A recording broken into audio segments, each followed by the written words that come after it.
As a part-time student, they can start from one subject. So, for example, we have APs. So those who go to normal Japanese school, and if they're good at math, they take calculus AB or calculus BC, AP, or for example, statistics or AP economics, macroeconomics, microeconomics, something like that. So for elementary school students or junior high school students, if they want to, strengthen their English skills, they take ESOL classes where they can, strengthen listening, speaking, reading, writing skills. So even those who go to international school, if they think their academics is not enough, they take primary or lower secondary or IGCSE classes to strengthen their, for example, English, science, or math skills. So yeah, and you can start from one subject. So you can actually use our school as juku as well.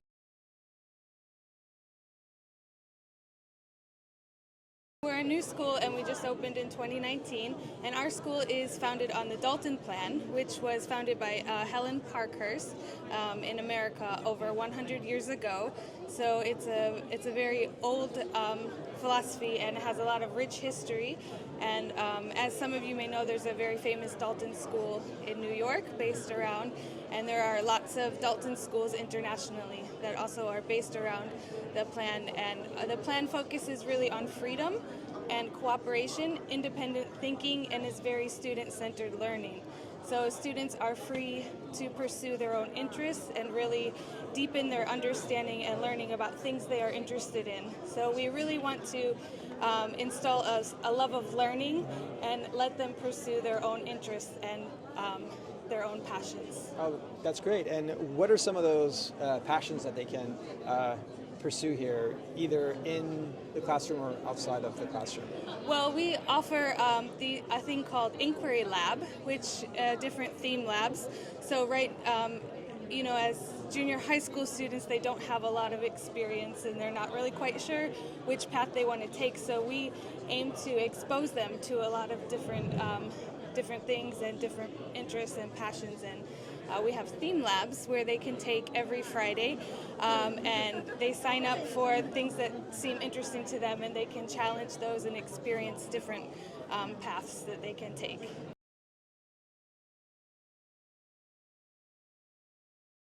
I think in Japan now the parents want the kids to learn English, so they are more inclined towards international school. Then second is, of course, they get to choose between the curriculums, right? Because we have different curriculums. They have that option. Then it is a global school network. So our school is not only located in Japan, but different countries like Singapore, Vietnam, Korea. So if at any point they relocate, they get that seamless transfer to other countries, other parts of the school. And we not only focus on academics, but we have wide co-curricular activities also. So we have yoga, we have karate, we have ego, origami. So I think these are the pretty few USPs of our school which bring the parents here.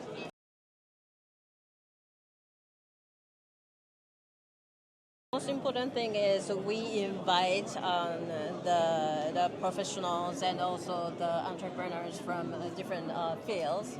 Then we ask them to speak about their business to the children, to the students directly, and there are many chances for the students to think about the world and the society, and they try to connect their studies and the real things. Do the kids have many opportunities to go outside of the campus as well? Mm-hmm. Yes, they also visit companies and different places and investigate things.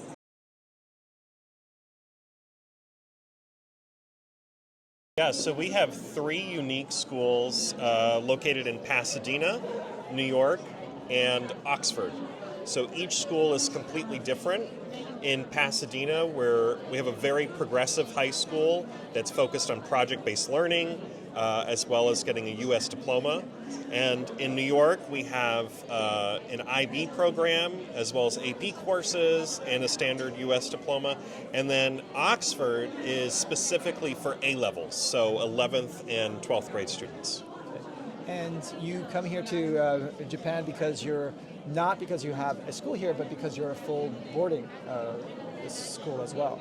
That's right, yeah. We have found that it's very popular in Japan for families to send their children overseas. And so what's unique about EF Academy is that it is truly an international boarding school. So we have students from over 60 countries living on our campus and attending our schools.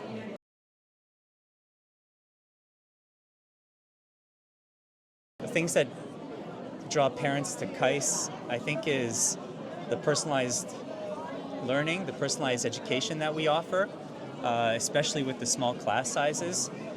As the middle school principal, I know all the families in the community. I've met with them face to face. I know all their students. I know their needs and their strengths. And I think it's that connection, it's that understanding that, oh, if I send my child to this school, they're not just going to be like a number amongst thousands. The whole experience is tailored and designed for their own kids. I think that draws a lot of people. That, and we have especially like a caring atmosphere. Like I mentioned, they call us by our first names. A lot of effort is put into creating an atmosphere where the students are managed in a positive way, behavior is managed in a positive way, learning is done in a fun and creative way. All these things create the building blocks to, I think, our school. Like one example of that, sorry if I don't want to go too long, one example of that is in the middle of the week on Wednesdays.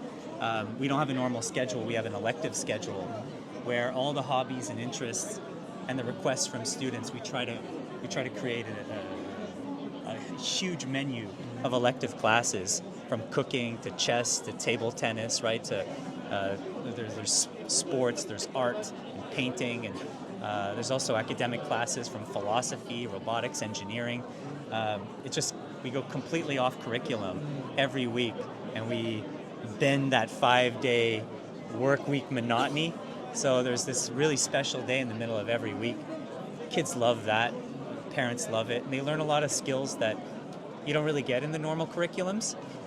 I think that's a huge point that keeps kids at our school.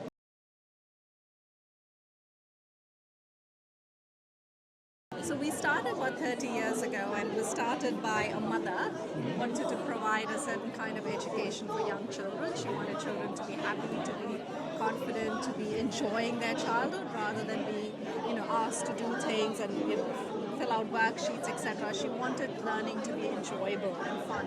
So that was the original philosophy, and we're quite happy that we've stayed on and we've committed to that philosophy over the years. So we start with children as young as infant care and go all the way to high school. And one of the reasons why family come back to us is because it is like a second home for them. Community is very, very important for us. Our schools are boutique in size, but that also translates into a highly personalized level of conversation, communication, and community with our families. The other reason why we feel families come to us, and we're a very international community, is because of the language provisions that we offer. So we are very committed to a bilingual foundation, so Chinese, Japanese, and other languages are a big part of our program. And we also have a very diverse range of nationalities. So we're not really a British or an American or a Singaporean. We're an international community of learners. So be it in the nationality of our staff or be it in the nationality of the families who come to us, we're very, very diverse.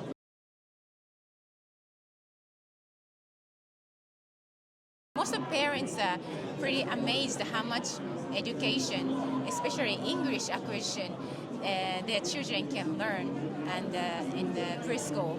And then after that, when they're happy with what they do and how they are, they pursue their education in elementary school.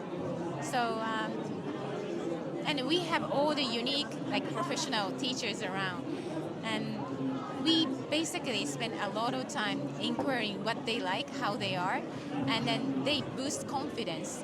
I think children purely enjoy their time with their friends, and with that higher motivation, they put some energy in academics, and then that's why our children's performance in the academics pretty high as well. It's good that at any point, end of the elementary school or middle school, they have a choice. If they want to pursue different career, different school, they could do it in Japanese or English. If they want to keep their choices, they come to middle school, and then finally, they usually apply for both Japanese school and then overseas school in high school. But it's up to them whichever they want to go.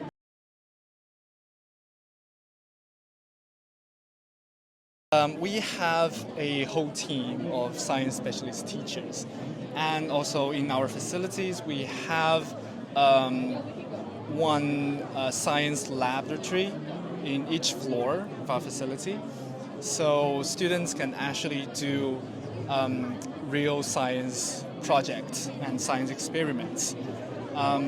Also, we have long-term projects, short-term projects, and our students say it's not just science, it's also like we emphasize STEM education.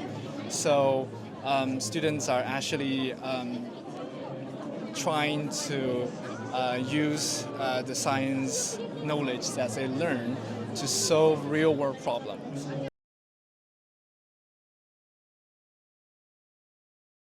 We have 5 buses. We have a shuttle bus that goes to Kokubunji Station, but then the 4 other buses stop at either 2 or 3 stations. So we go as far as Azawa Juban and Hiro Station, also Yurakucho. But then we do more central like Shibuya, Meguro, Shinjuku, Yotsuya, Roppongi. And then we also go a little bit further south to Futago Tamagawa and Chijose Funabashi as well. Malvern College has so much history. If you come into the school, you first see the picture of C.S. Lewis. Yes. As of the many names. So how do you bring so much tradition and culture and history into the campus here in Japan? And yet, how do you also try to still connect to that Japanese community and that Japanese culture? So I think having that really strong connection to the UK school, not only through our headmaster Mike Spencer, but they come and visit us often. So the headmaster from the UK, just other also members and students from the UK will come and visit us. It's really important to keep like that house system, which is from the UK, the uniform, the crest, everything has a really deep meaning and connection. But it's also really important to also keep connected to the local Japanese kind of history. One thing in particular is one of our houses is House Tabe for Junko Tabe, the first woman to ever climb Mount Everest. We actually learned that she originally grew up in Tachikawa, which is not too far from our school. And some of the teachers in the Kodaira area actually know her family. So we have that kind of connection. We also connect with like the local community, international community. I myself volunteer in the local Kodaira community. So we connect with those festivals and with those people there. We'll have like the local tea ceremony club or different kind of traditional cultural clubs will come and visit us and teach our students about those things. So we really want to keep that mindset of we are an international school and a British school, but we're also a school in Tokyo, in Japan. So it's really important that we kind of not disregard where we are, but also not forget where we've come from as well.